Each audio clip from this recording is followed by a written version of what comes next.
Hi everyone, it's Danny. Welcome back to my channel. Today I'm back with a quick little process video for these little Christmas signposts. So I want to start out by saying this was not my idea at all. I saw Craft Purge had made some of these and hers looked absolutely amazing. So I really wanted to give this a try and I thought I may as well film a quick process video while I was at it because she didn't film a process. She just sort of shared her finished project. So I kind of just wanted to do a quick little this is how I made this video.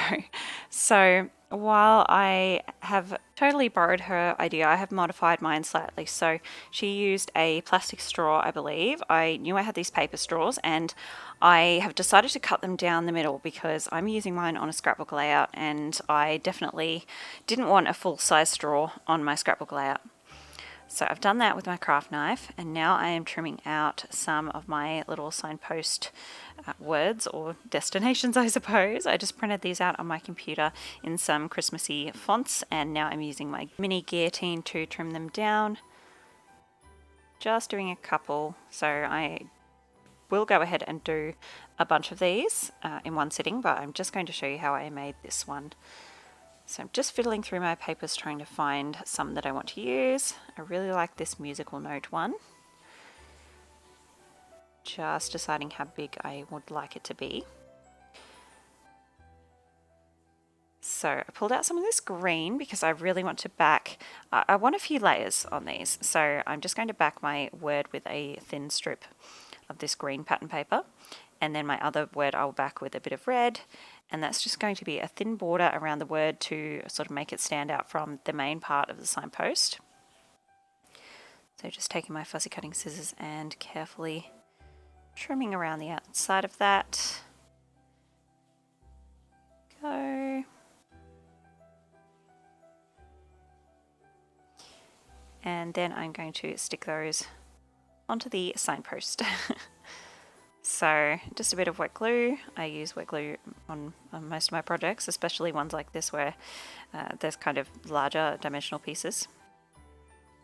So just going ahead and trimming that down. I want this to be just a bit thicker than the word. And then I'll trim a little arrow banner on the edge of that.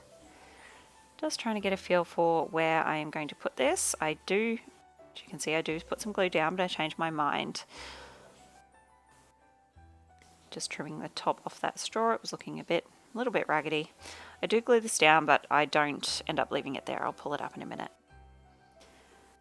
So next I'm going to pull out a journal card. I really like this minty blue sort of color for the other signpost.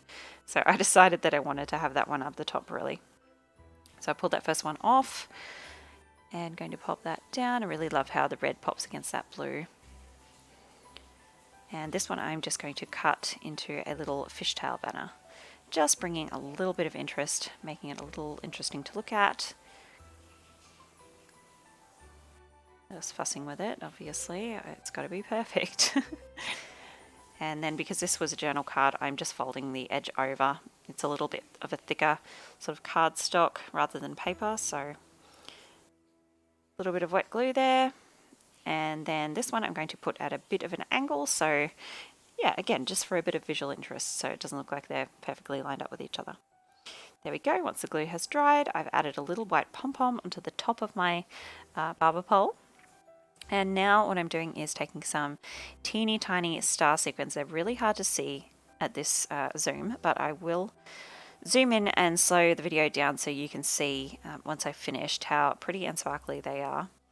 So they're just teeny tiny little stars and I thought they looked a bit like snowflakes. So I've used some white ones and some silver ones.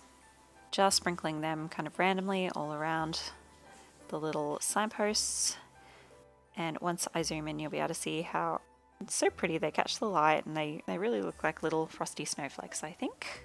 So there we go. I love how these turned out so much. And now I've got to add, of course, some fake snow. So I've taken my Reeves coarse texture gel. It's kind of like a gritty sand almost texture inside a translucent gel.